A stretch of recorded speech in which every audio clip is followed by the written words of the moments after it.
So what is random variable?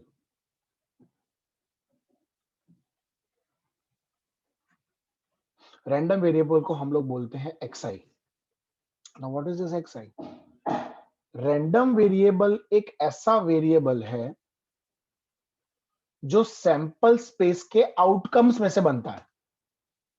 से for example तुम्हारा u है हेड और टेल, ठीक है. सो हेड और टेल जो है वो तुम्हारे आउटकम्स है. अब अगर मान लो ये जो आउटकम्स है इनको आपको एक नंबर देना है तो आपको एक रैंडम वेरिएबल लेना पड़ेगा. से for example number of heads. तो नंबर ऑफ हेड्स अगर मेरा रैंडम वेरिएबल है तो एक कॉइन को जब हम टॉस करेंगे तो या तो हमें एक भी हेड नहीं मिलेगा या तो हमें एक हेड मिलेगा. तो ये जो मैंने नंबर्स बनाए, अब देखो 0 हेड मतलब कौन? टेल. और 1 हेड मतलब कौन? H. So random variable is a real number associated with each outcome of sample space U. अब जैसे ये एक कॉइन का था, अब मान लो ऐसे दो कॉइन है तो HT into HT. So what will be the outcomes? HH, HT, TH and TT.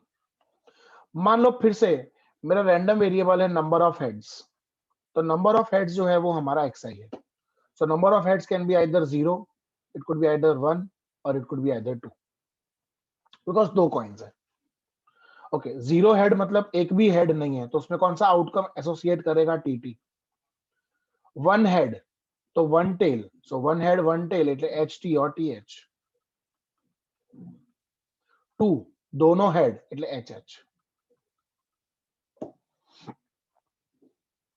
So what is a random variable? A random variable is a set of real numbers associated with each and every outcome of U. U के हर एक outcome को जब आप एक number दे सको, एक value दे सको, उसे हम लोग रैंडम वेरिएबल्स कहते हैं. अब जरा नोट्स में इसकी डेफिनेशन पढ़ते हैं. So now let us see the definition of random variable from your notes.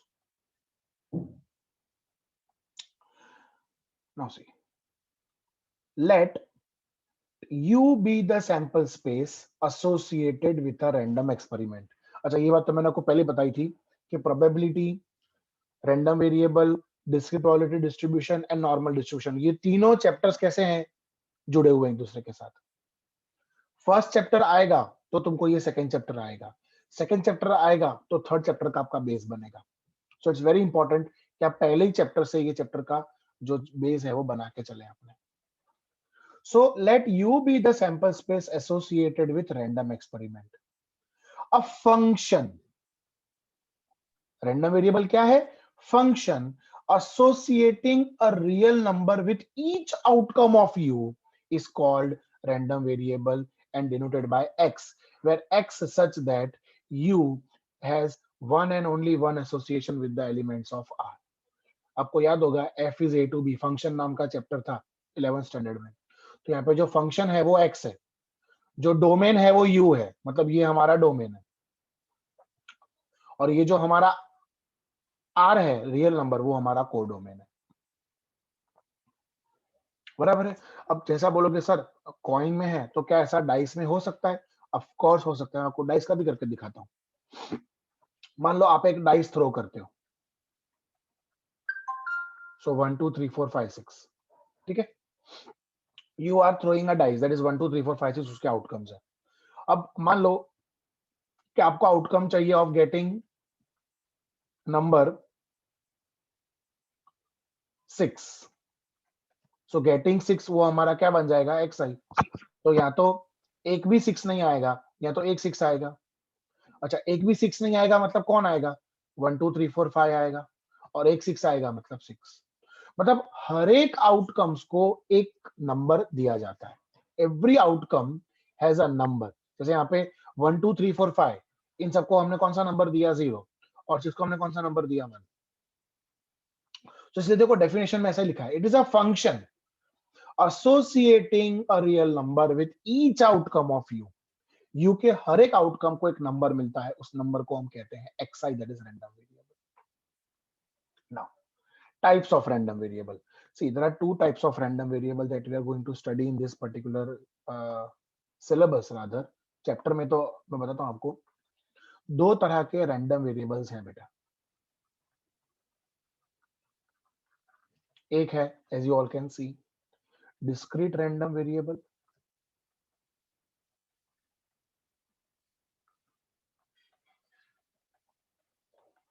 and one is continuous random variable.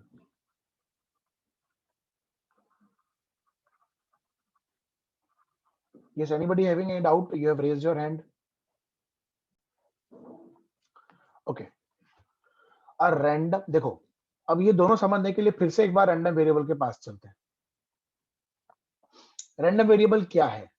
Random variable एक ऐसा फंक्शन है, it is a function which associates, है ना, जैसे हम बोलते हैं f is a to b, means each element of set A has one and only one association with the elements of set B. 11th standard function chapter.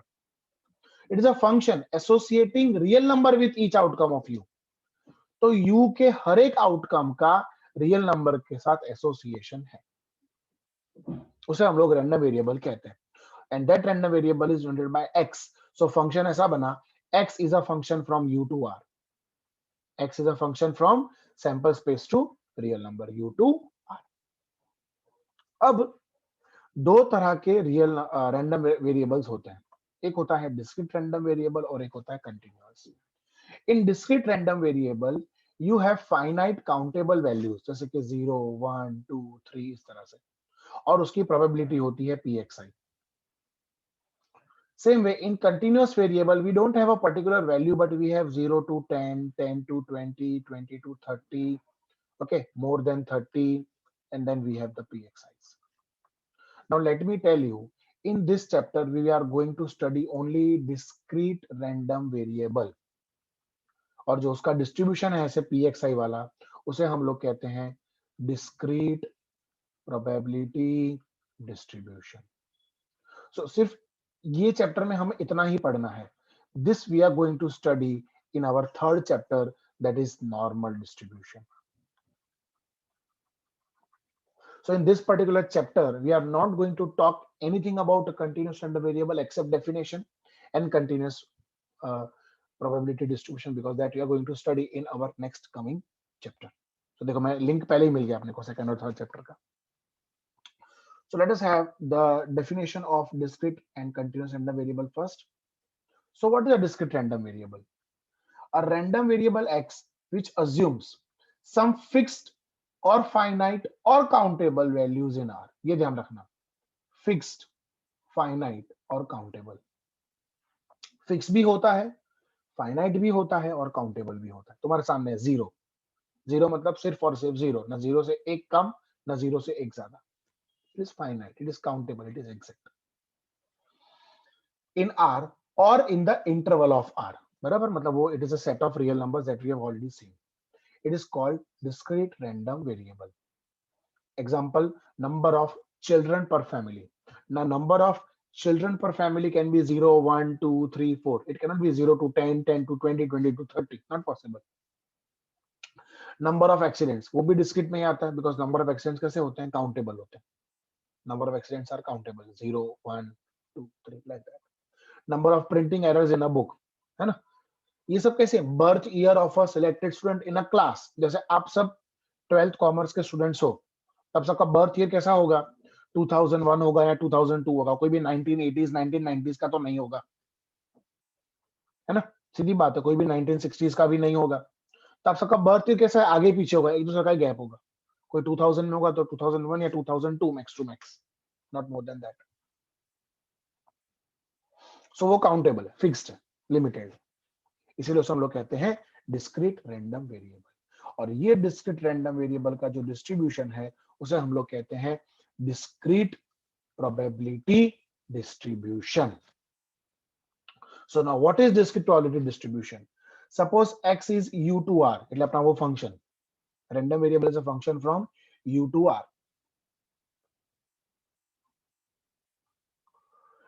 Suppose x is u to r is a random variable which assumes all the values subject to x1 x2 up to xn. मतलब ये सबको नाम देता है, ये लोग क्या नाम देता है, x1 x2 x3 up to xn.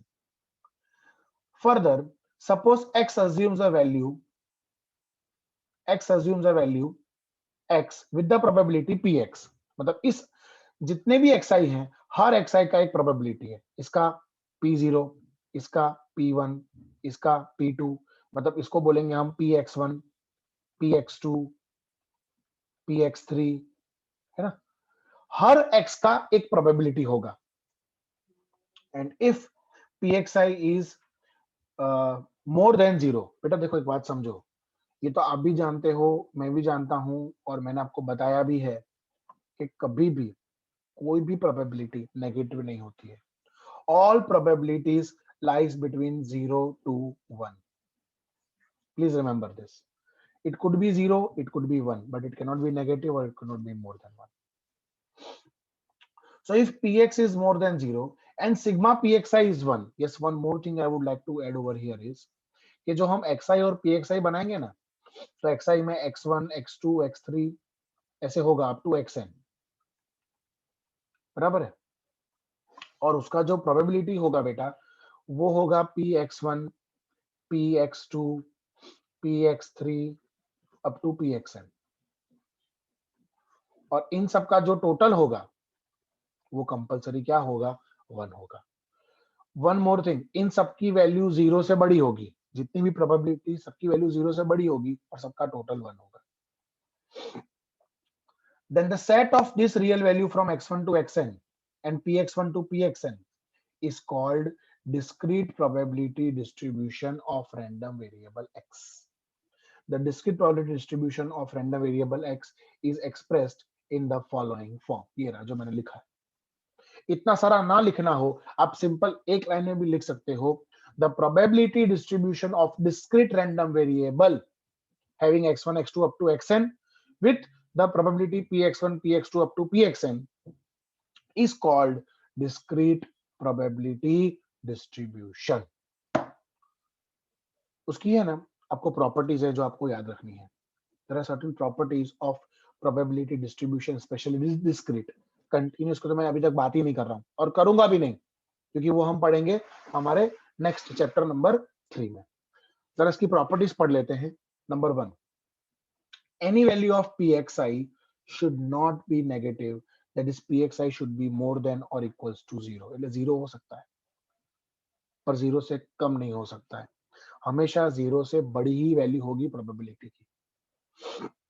Second, the total probability should be equal to 1, that is sigma pxi. sigma pxi मतलब ये जितने भी xi का हम लोग px ढूंढते हैं, इन सब का टोटल कंपल्सरीली 1 होना चाहिए. फिर the mean of the distribution and the variance of the distribution. बेटा मीन और वेरिएंस की फॉर्मूला है, वो मैं आपको बता देता हूं और ये आपको लर्न करके रखनी है, बिकॉज आप इसके बेस्ड जब हम सम शुरू करेंगे नेक्स्ट लेक्चर में तब काम लगेगा. मीन मतलब EXI और उसकी फॉर्मूला है सिग्मा XI PXI. क्या फॉर्मूला है उसकी, sigma XI PXI. How to get XI PXI? So it's very easy. In XI PXI you just have to multiply these two columns. इन दोनों को मल्टीप्लाई कर दो तो तुम्हें XI PXI मिल जाएगा और उसका टोटल कर दो तो उसे हम लोग मीन कहते हैं. Here E stands for expected value of X. E stands for expected value of X and that is sigma XI PXI. और अगर मुझे वेरिएंस चाहिए तो वेरिएंस की फॉर्मूला है EXI square minus EXI the whole square. Now the question arises कि sir EXI तो मिल जाएगा, but how to get this EXI square? तो EXI स्क्वायर के लिए सिग्मा XI स्क्वायर PXI ढूंढना है. अब ये XI स्क्वायर PXI कैसे मिलेगा? तो XI स्क्वायर PXI ढूंढने के लिए हमें एक और कॉलम बनाना पड़ेगा, XI square PXI. Now what is XI square PXI? तो ये XI को इस XI PXI से मल्टीप्लाई कर देने का. So first column multiply by third column, first column को थर्ड कॉलम से मल्टीप्लाई कर देने का. तो हमें xi स्क्वायर pxi मिलेगा, क्योंकि देखो मेरे को सिर्फ xi का ही स्क्वायर चाहिए, तो ये xi और ये xi मिलके हो गया xi स्क्वायर और उसका pxi, और इसका जो टोटल है that is sigma xi square pxi। बोलो क्लियर है सबको? हुए? So we have understood about discrete random variable, we have understood about discrete probability distribution.